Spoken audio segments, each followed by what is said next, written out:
بسم اللہ الرحمن الرحیم نحمده ونصلی علی رسولہ الکریم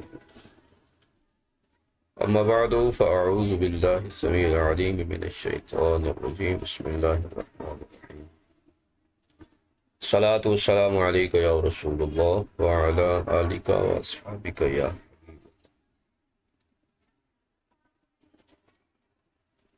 تقریباً نووی سے 25ویں نو اور لیکچر نمبر 41 حدیث کی کتابت اور اس کا ضبط، یعنی حدیث مبارکہ کو لکھنا اور اس کو محفوظ کرنا، یہ آج کی یہ فصل ہے۔ اس میں تاریخ کتابت کو بیان کریں گے، اس میں اختلاف اور پھر متاخرین نے اس پر اتفاق کر لیا کتابت حدیث پر۔ تو دور صحابہ و تابعین میں ایک جماعت جو تھی وہ کتابت کو پسند نہیں کرتی تھی کہ حدیث کو لکھا نہ جائے، جبکہ ایک دوسری جماعت نے اس کو جائز قرار دی۔ اس پر ادلہ اور دلائل پڑھیں گے۔ پھر بالآخر امت نے کتابت حدیث کے جواز پر اجماع کر لیا، یعنی اتفاق ہو گیا۔ اجماع مطلب اتفاق ہے، کیونکہ اس کے بغیر علم کے مٹنے کا اندیشہ تھا کہ اگر حدیث مبارکہ کو لکھا نہ جاتا تو یہ علم نہ لکھنے کی وجہ سے مٹ جاتا، اندیشہ تھا۔ تو لہذا کتابت حدیث کی اجازت دی گئی۔ پھر ممانعت کی وجوہات کیا ہیں کہ تاکہ قرآن مجید کے ساتھ التباس نہ آ جائے۔ قرآن بھی لکھا جا رہا تھا اور حدیث بھی لکھی جا رہی تھی، تو ایسا نہ ہو کہ خلط ملط ہو جائے، اس لیے ابتداءً حدیث مبارکہ میں کتابت حدیث سے منع کیا گیا۔ اور اجازت جو دی گئی تو اس شخص کو جو اپنے حافظے پر جسے مکمل بھروسہ نہ ہو، اس کے لیے کتابت کی اجازت دی گئی۔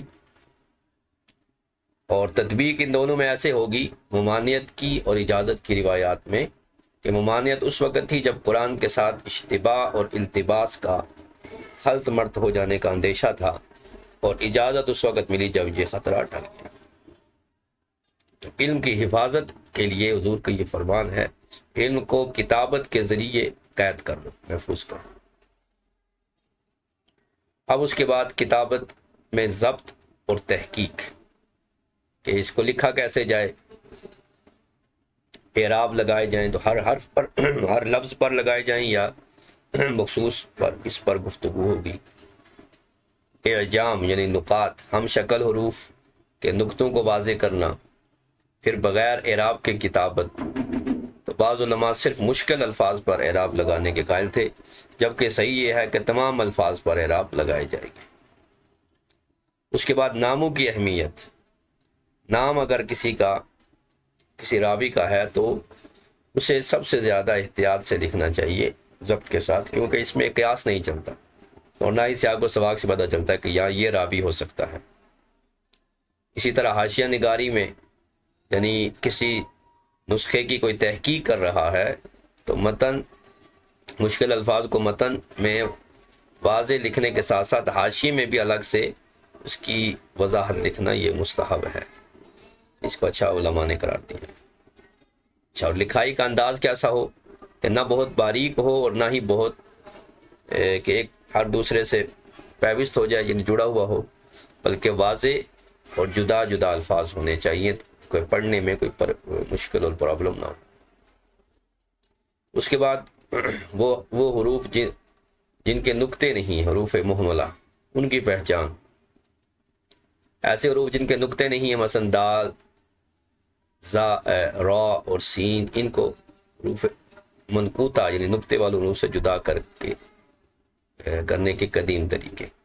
تو وہ کیا تھا کہ ان کے نیچے اس جیسا ایک چھوٹا سا حرف بنا دینا، حرف کے نیچے ایک نقطہ لگا دینا، حرف کے اوپر ہلال یعنی جس طرح ناخن کا تراشا ہوتا ہے ایسے کوئی علامت بنا دینا۔ قدیم کتابوں میں ان کے اوپر چھوٹی لکیر یا نیچے حمزہ کی علامت بھی ملتی ہے، یعنی وہ جو غیر منقوطہ الفاظ ہیں یہ ان کو لکھنے کا ہوتا ہے۔ پھر کتابت کے فنی اور تکنیکی آداب کیا ہیں. جب کتابت حدیث کی جائے تو دو حدیثوں کے درمیان فاصلہ رکھا جائے. ہر دو حدیثوں کے درمیان دائرہ، یعنی جسے ہم فل سٹاپ کہتے ہیں، تو یہ عربی میں اس کو دائرہ کہتے ہیں، تاکہ ایک حدیث ختم ہو رہی ہے اور دوسری شروع ہو رہی ہے تو امتیاز ہو جائے کہ یہاں پر ایک حدیث ختم ہے، دوسری شروع ہو رہی ہے. ہر سطر کے آخر میں نام کا ایک حصہ لکھنا یہ مکروہ ہے. جیسے کسی کا نام عبداللہ ہے تو آخری حرف عبد ہو اور دوسری لائن میں پھر اللہ لکھیں تو عبداللہ، تو ایسا لکھنا منع ہے، بلکہ عبداللہ کو ایک ہی لائن میں لکھا جائے.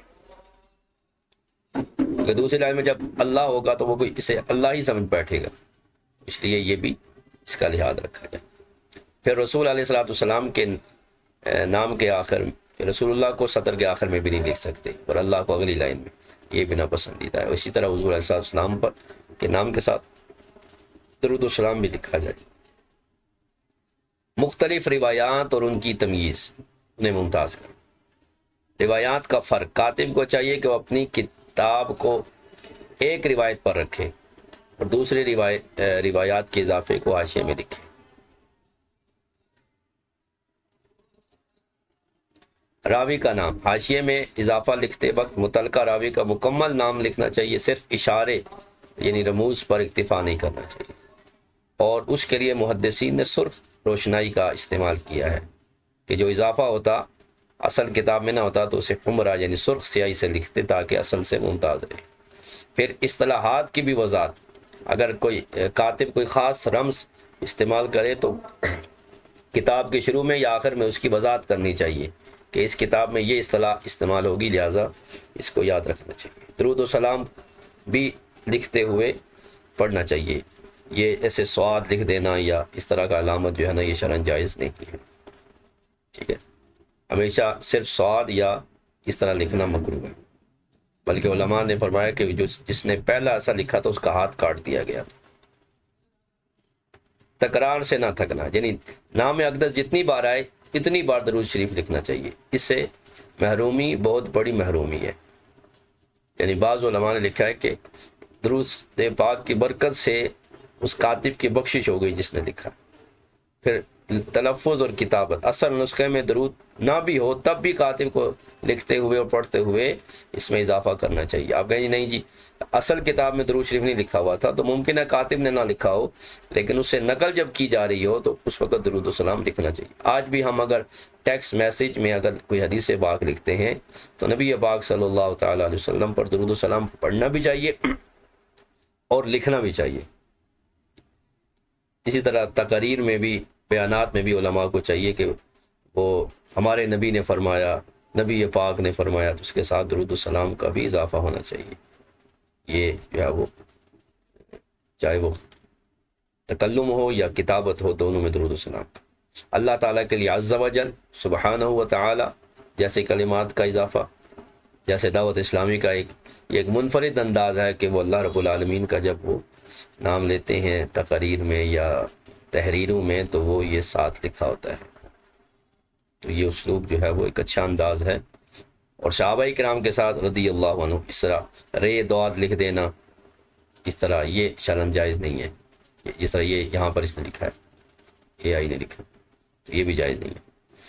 اور مکمل الفاظ، ان تمام دعائیہ کلمات کو مکمل لکھنا چاہیے. رموز اور اشارات سے پرہیز کرنا چاہیے. اب یہاں پر خلاصہ اور اہم علمی نصائح جو ہے وہ پیش کرتے ہیں کہ حدیث کی کتابت محض لکھنا نہیں ہے بلکہ ایک عظیم ذمہ داری ہے. مابعد آنے والے جو لوگ ہیں وہ لکھی ہوئی کتابوں کو ہی اور حدیث کو ہی دین سمجھیں گے، لہذا اس کی بڑی احتیاط کی جائے. چونکہ حدیث دین کا ایک ذریعہ ہے بہت بڑا، دوسرا اصول ہے اصول دین میں سے کتاب اور اس کے بعد سنت یعنی حدیث، اس لیے اس کی ایک عظیم امانت ہے. تو اعلیٰ ضبط ہو، واضح الفاظ ہوں اور کامل ادب ہو، اس کے ساتھ جو ہے وہ یہ کتابت حدیث ہونی چاہیے. امام اوزاعی فرماتے ہیں کتاب کا نور اس کے نقطوں اور اعراب میں ہے، یعنی نقطے بھی واضح ہوں گے اور اس کی لکھائی شکل بھی جو ہے وہ یعنی اس پر زبر زیر جو ہے وہ بھی واضح ہوگا، تو یہ اس کتابت کا نور ہے.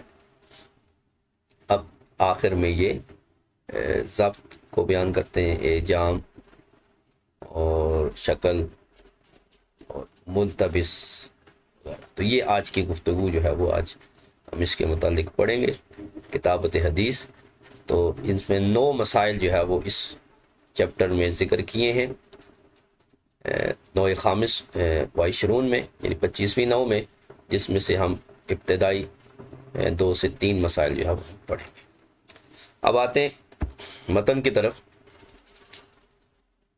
فرماتے ہیں النوع الخامس و عشرون، 25ویں نو، کتابت الحدیث و ضبطہ. وہ 25ویں نو کتابت حدیث ہے، یعنی حدیث پاک کو لکھنا اور اسے ضبط کرنا، اسے محفوظ کرنا ہے.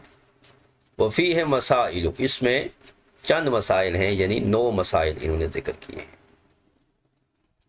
تسعۃ تتفرع لاکثر، تو جیسا کہ اصل سے انہوں نے ذکر کیا. اچھا، پہلا مسئلہ جو ہے یہاں پر کتابت حدیث کا ہے. تو فرماتے ہیں کتابت الحدیث منعا و ترخیصا، منع بھی ہے اور رخصت بھی ہے. وقضا کیفیتا و ضبطہ، اسی طرح کتابت کی کیفیت کیا ہوگی یہ بھی بیان کریں گے. پھر ضبط میں جو لکھا گیا ہے، مکتوب ہے، ضبط الکتابت، اس کے بارے میں. تو یہ جو پہلی نوع ہے، یعنی یہ کتاب، یہ جو نوع ہے خامس و عشرون، اس میں 9 مسائل جو ہے وہ ذکر کیے گئے. پہلا جو ہے فی حکمہا، پہلا جو مسئلہ ہے وہ کتابت کے حکم کے بارے میں ہے کہ کتابت کا شرعی حکم کیا ہے. فرماتے ہیں اختلف السلف فی کتابت الحدیث، اسلاف یعنی صحابہ و تابعین کی ایک جماعت نے کتابت حدیث میں اختلاف کیا، یعنی اسلاف میں اس بات میں اختلاف ہوا. فکرہھا طائفۃ، ایک گروہ نے اس کو ناپسند کیا، یعنی مکروہ سمجھا. تو سلف سے مراد صحابہ و تابعین، اہل صدر الاول، اہل صدر الاول یعنی اسلام کے دور اول کے جو لوگ ہیں، یعنی صحابہ و تابعین، انہوں نے اس کتابت حدیث اور کتابت علم کے متعلق اختلاف ہوا ان میں. تو ایک جماعت نے کتابت حدیث کو ناپسند کیا. ان میں حضرت عبداللہ ابن مسعود رضی اللہ تعالیٰ عنہ صحابی رسول، حضرت زید بن ثابت رضی اللہ تعالیٰ عنہ کاتب قرآن، ابو موسیٰ اشعری رضی اللہ تعالیٰ عنہ، ابو سعید خدری رضی اللہ تعالیٰ عنہ، فی آخرین من الصحابۃ رضی اللہ تعالیٰ، یعنی ان کے علاوہ دیگر بھی. ومن التابعین، اور تابعین میں سے کون ہیں جو کتابت کو ناپسند کرتے ہیں؟ وہ امام شعبی ہیں، کما روی عن الفریقین، جیسا کہ فریقین سے اس بات کو روایت کیا گیا. وَأَمَرُوا بِالْحِفْظِ، تو ان لوگوں نے حفظ حدیث کا حکم دیا، یعنی صحابہ و تابعین کا یہ گروہ کہہ رہا ہے کہ حدیث کو یاد کرنا چاہیے، لکھنا نہیں چاہیے. تو یہ پہلا گروہ ہے. وَأَبَاحَهَا طَائِفَةٌ، اور ایک دوسرے گروہ نے، اسلاف کے ایک دوسرے گروہ نے کتابت حدیث کو، یعنی کتابت بالقول ہو یا بالفعل ہو، اس کو مباح قرار دیا. اور ان میں کون ہیں جی؟ کعلی جن، اولیاء کائنات علی المرتضیٰ، و ابنہ الحسن، اور حسن مجتبی رضی اللہ تعالیٰ عنہ کے صاحبزادے شہزادے حضرت انس، اور دیگر صحابہ کے نام. تو انہوں نے کتابت حدیث کو جائز قرار دیا. اور تابعین میں سے حضرت قتادہ، اور فرماتے ہیں بلکہ اکثر فریقین، یعنی اکثر صحابہ و اہل بیت، صحابہ و تابعین سے کتابت حدیث کا لکھنا، اس کا جواز جو ہے وہ منقول ہے. وقال جمع بینہم قید العلم بالکتاب، یہ جو حدیث گزری تھی کہ قید العلم بالکتاب، کہ ان کو کتاب کے ساتھ مقید کر لو. بلکہ حضرت انس سے روایت ہے کہ کتب العلم فریدۃ، علم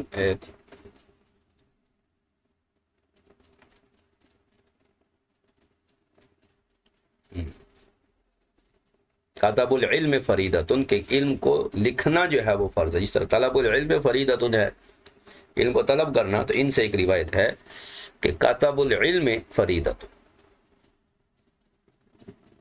تو یہ اختلاف ہوا. ثم اجمعوا علی جوازیہ، تو جب صحابہ و تابعین میں کچھ اختلاف ہے، پھر بعد میں جو ہے وہ جو ائمہ آئے انہوں نے جواز پر اجماع کر لیا. یعنی یہ اختلاف اسی طرح جاری رہا. اس اختلاف کے بعد جو ہے وہ مسلمانوں نے دوسرے 100 سال میں، یعنی پہلی صدی اسی طرح گزری، دوسری صدی جب اسلام کی آئی تو اس میں جواز کتابت پر اور اس کی اباحت پر اجماع کر لیا.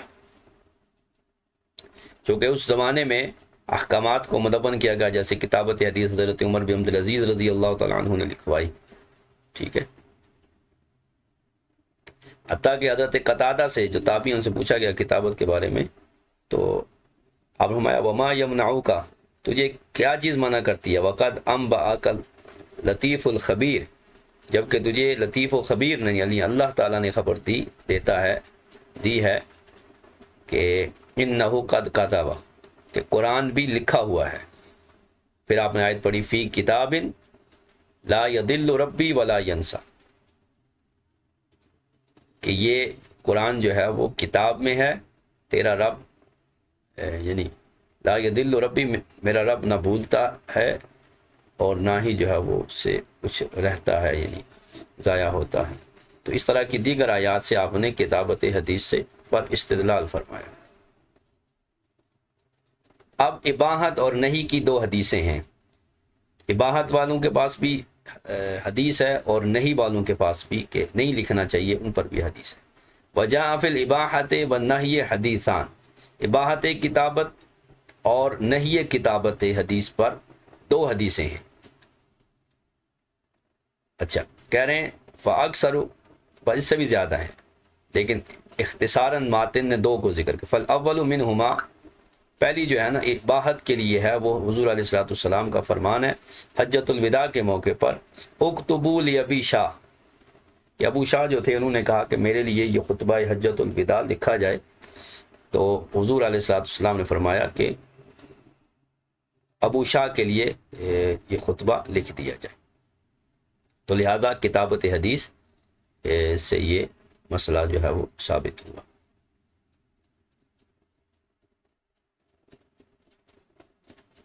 پھر اسی طرح نبی پاک صلی اللہ علیہ وسلم آپ مرض الوفات میں جب تھے تو آپ نے فرمایا ایتونی بکتف اکتب لکم کتابا لا تضلوا بعدہ، کہ میرے پاس کوئی کتف یعنی وہ کندھے کی ہڈی جو ہے وہ لے آؤ، تاکہ میں اس میں تمہارے لیے کچھ لکھ دوں، کتاب لکھ دوں، نصیحت لکھ دوں، تاکہ تم میرے بعد گمراہ نہ ہو جاؤ.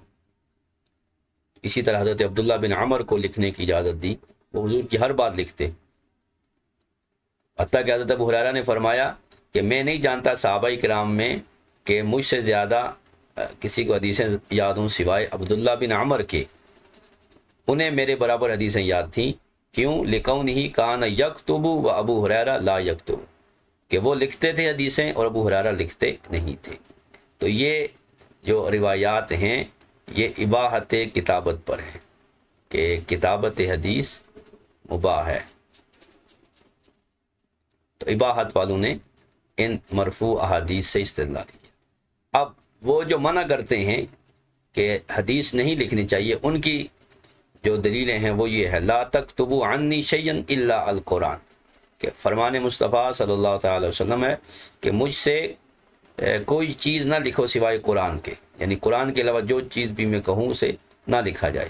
ومن کتب عنی غیر القرآن فلیمحہ، پس جس نے مجھ سے غیر قرآن لکھا اسے چاہیے کہ پس وہ اس کو مٹا دے. یہ روایت بھی مسلم میں ہے. کتب سیاہ میں دونوں طرح کی یہ روایتیں پائی گئی. تو اب یہ دونوں حدیثیں آپس میں متعارض ہیں، لیکن جمع کرنا ممکن ہے، یعنی تطبیق ممکن ہے. اور تطبیق کیا تھی کہ فَالْإِذْنُ لِمَنْ خِيفَ نِسْيَانُهُ، اجازت اس کے لیے ہے جسے بھول جانے کا اندیشہ ہو، جسے یہ اندیشہ ہو کہ میں جو سنا ہے میں نے وہ میں بھول جاؤں گا. جیسے ایک انصاری صحابی تھے، ان کا ایک واقعہ انہوں نے لکھا ہے کہ وہ اس پر شاہد ہے. یہاں پر علامہ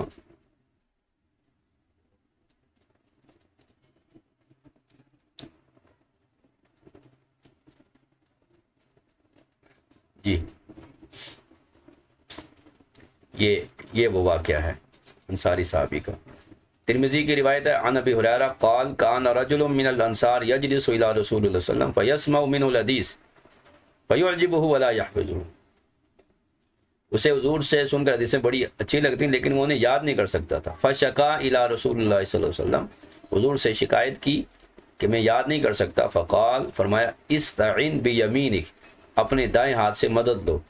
وَأَوْمَأَ بِيَدِهِ إِلَى الْخَطِّ، اور ہاتھ سے لکھنے کا اشارہ کیا کہ لکھ لیا کرو، یعنی یاد نہیں ہو رہی تو لکھ لیا کرو.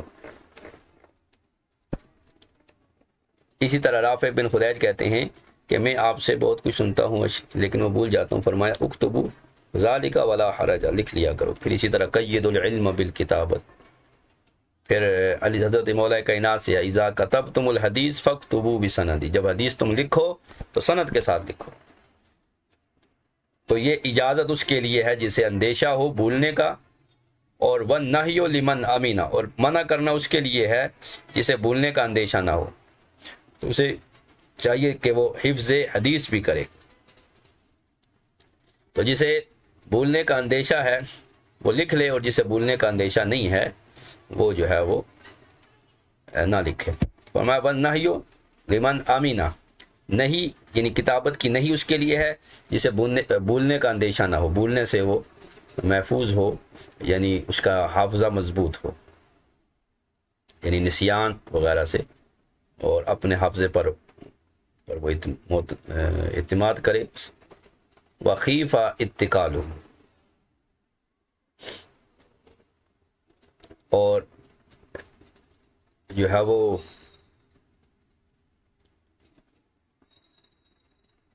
نہیں اس کے لیے ہے کہ جو اس سے محفوظ ہو اور جو ہے وہ صرف لکھنے پر ہی وہ اعتماد کر لے اور پھر اس کو یاد نہ کرے. تو یہ اس کے لیے ہے کہ وہ نہ لکھے تاکہ وہ اس کو بھول نہ جائے. یعنی لکھ لیا تو پھر یاد نہیں کرے گا، تو یاد کرے گا تو اس کو وہ محفوظ رہے گی. اس لیے جس کا حافظہ ٹھیک ہے اسے نہ لکھنے کا حکم دیا گیا کہ وہ اپنے حافظے پر اعتماد کر کے اس کو یاد کرے. اگر اس کے لیے بھی لکھنے کا حکم ہوگا تو پھر یاد کون کرے گا؟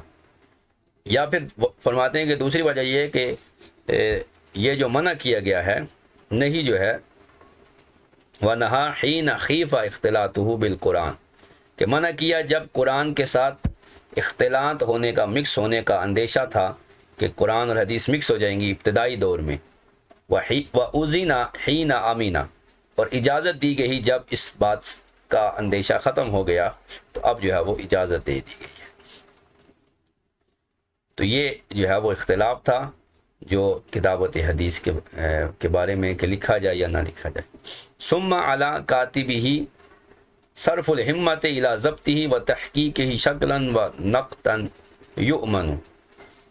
اب کتابت حدیث شروع ہوتی ہے تو فرماتے ہیں کہ کاتب کے لیے یہ ضروری ہے، لازم ہے کہ وہ پوری ہمت صرف کرے ضبط حدیث میں اور اس کی تحقیق میں.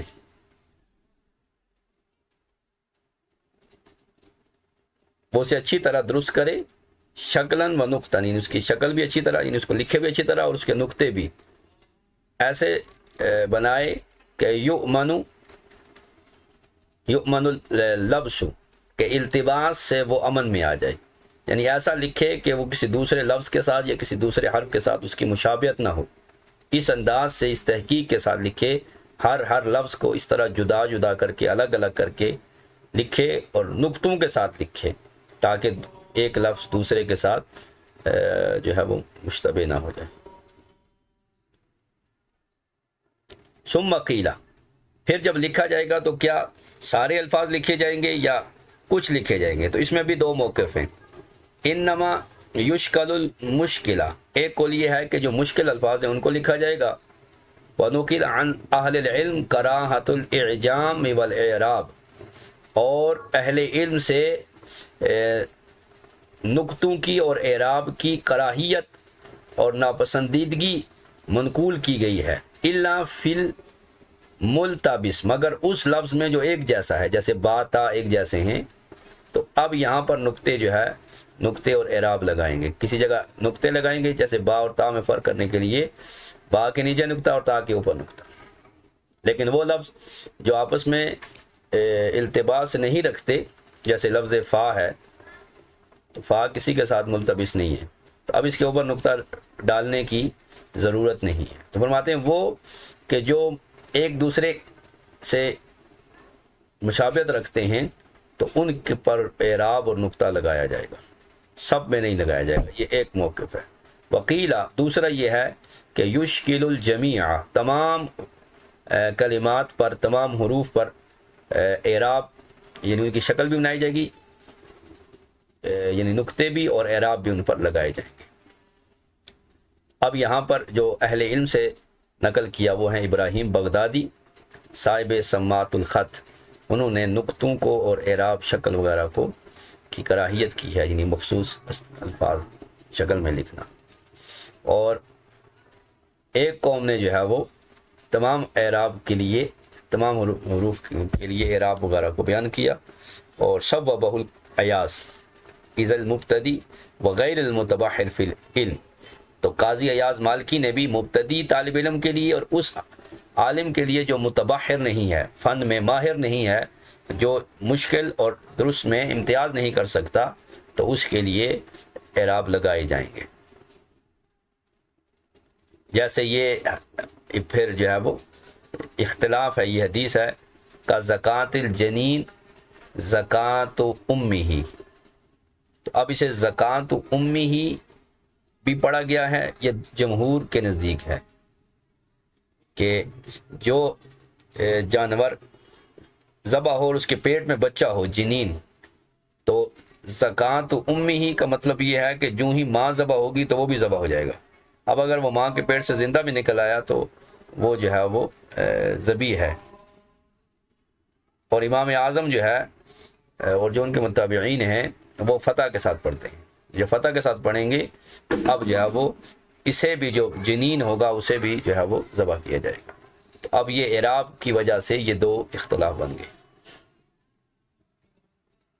تو لہذا اگر اعراب نہیں ہوگا تو اس لفظ سے کیا مسئلہ ثابت ہو رہا ہے کہ کیا جانور کو ذبح کرنے کے ساتھ اس کے پیٹ میں جو بچہ ہے وہ بھی اسے بھی وہ بھی ذبح ہو گیا یا اس کو الگ ذبح کرنا پڑے گا. تو یہ اس لیے اعراب لگانا ضروری اس کو قرار دیا گیا. تو یہ مسئلہ نمبر 1 تھا جس کو ہم نے یہاں تک آج کی گفتگو میں ہم نے پڑھا.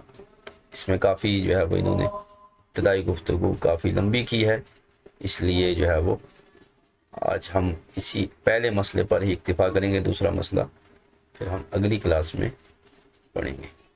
اب یہاں پر کچھ روایات جو ہے وہ لکھی ہیں امام سیوطی نے.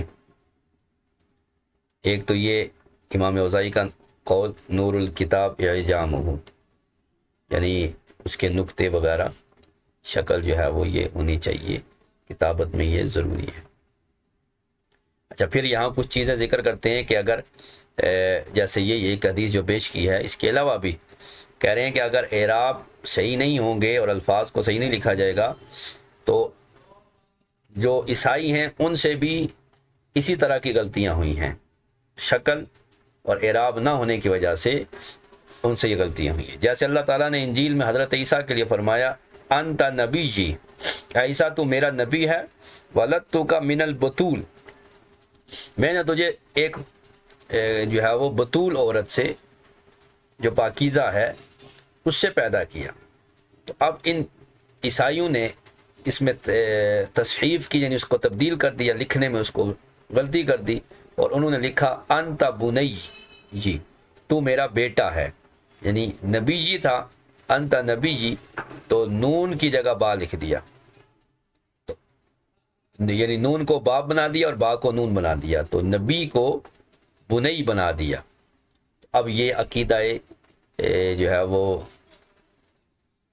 تثلیث بھی ان میں آ گیا، اور باپ اور بیٹے کا جو کنسپٹ ہے وہ بھی اعراب کی غلطی کی وجہ سے اس کا بھی ایک عمل دخل ہے. پھر فرماتے امام سیوطی کہ پہلا فتنہ جو اسلام میں واقع ہوا اس کا سبب بھی غلط خط اور کتابت ہے. جیسے حضرت عثمان غنی رضی اللہ تعالیٰ عنہ کی جو شہادت کا جو سلسلہ ہوا تو اس میں جو آپ نے خط لکھا تھا امیر مصر کو کہ یہ نئے گورنر جو ہے محمد بن ابی بکر یہ آ رہے ہیں، اذا جاءکم فاقبلوا، جب یہ آئیں تو انہیں قبول کرو. تو اب لکھنے والے نے لکھ دیا فاقتلوا، کہ جو ہی آئے تو قتل کر دو. اسی لفظ سے جو ہے وہ دونوں قافلے واپس آ گئے اور مدینے کا محاصرہ کر لیا اور حضرت عثمان غنی رضی اللہ تعالیٰ عنہ کو شہید کر دیا. تو لکھنے میں فقبلو کی جگہ فقتلو لکھ دیا اور اتنا بڑا فتنہ جو ہے وہ قائم ہوا. تو اس کا مطلب یہ ہے کہ کتابت حدیث کس قدر اہم ہے. اسی طرح لکھتے ہیں کہ بعض خلفاء نے کسی عامل کو لکھا کہ اس شہر میں جتنے مخنث ہیں، یہ ہیجڑے ہیں، انہیں شمار کرو. احس کا مطلب ہوتا ہے شمار کرو، یعنی اے بالعدد، یعنی گن کے بتاؤ کہ تمہارے شہر میں کتنے غیر مخنث ہیں، ہیجڑے ہیں. اور لکھنے والے نے اس کو جو ہے وہ ہا کو خا کر دیا اور اخسل مخنثین بنا دیا، جس کا مطلب ہے کہ مخنثین کو جو ہے وہ خسی کر دو. تو ایسا ہی کیا گیا. تو یہ جو ہے وہ لفظ اگر اعراب نہیں ہوگا اور نقطے نہیں ہوں گے تو اتنی بڑی جو ہے وہ غلطیاں جو ہے وہ پیش آئیں گی. تو اس لیے آج کا ہم نے یہ پہلا مسئلہ پڑھا کہ کتابت حدیث میں ایک تو اختلاف ہے اور دوسرا یہ کہ کتابت حدیث جب کی جائے تو اس میں اعراب تمام حروف پر لگائے جائے، ٹھیک ہے، تاکہ جو ہے وہ پہچاننے میں غلطی نہ ہو اور راوی کو کوئی اشتباہ نہ لگے اور حکم شرع جو ہے وہ اس تک جو ہے وہ پوری دیانتداری کے ساتھ پہنچے اور وہ کسی اشتباہ اور شک کا شکار نہ ہو. اور ویسے بھی ہمیں بھی چاہیے کہ اگر ہم ٹیکسٹ میسیج میں اگر حدیث مبارکہ لکھ رہے ہیں، اس کو کاپی کر رہے ہیں، تو بھی اسے ایک دفعہ ریڈ کر لینا چاہیے، پڑھ لینا چاہیے کہ ایسا تو نہیں کہ اس میں ہم سے غلطی ہو گئی ہے، کوئی لفظ چھوٹ گیا ہے، کوئی رہ گیا ہے. تو خصوصاً ٹیکسٹ میسیج ویسے بھی اگر کسی کو کرنا ہو تو اس کو ایک دفعہ ریڈ کر لینا چاہیے، ہو بہو جو ہے وہ سیم کاپی نہیں کرنا چاہیے. اس سے بھی جو ہے نا وہ ٹویٹ جو ہوتے ہیں پھر دیکھیں حکومتوں پر بھی وہ مذاق بن کے رہ جاتے ہیں. تو اس طرح ریٹن کوئی بھی چیز ہے اس کو آگے بھیجنے کے لیے ایک تو اسے چیک کر لینا چاہیے کہ اس میں غلطی تو نہیں ہے، کہ معمولی غلطی جو ہے وہ ایک جو محاورہ کہا جاتا ہے کہ ایک نقطہ محرم سے مجرم بنا دیتا ہے. تو محرم اور مجرم میں صرف ایک نقطے کا ہی فرق ہے. تو نقطہ ڈال دیں تو مجرم ہے اور نقطہ نہ ہو تو محرم ہے. تو اس لیے لکھائی میں خصوصی طور پر اور خصوصاً علم حدیث میں تو اس کا بہت ہی لحاظ رکھا جائے، الفاظ کا بھی اور اعراب کا بھی. اسی لیے اکثر جو عربی کتابیں ہیں مکتبوں سے چھپی ہیں وہ اعراب کے ساتھ ہوتی ہیں تاکہ پڑھنے میں احادیث مبارکہ میں غلطی کا کم سے کم جو ہے وہ امکان رہے. تو یہ آج کی ہماری گفتگو تھی کتابت حدیث، اس کا اختلاف، اور پھر کتابت حدیث جب کی جائے گی تو اس کے اعراب اور نقطوں کے بیان میں آج کی یہ فصل ہم نے پڑھی ہے.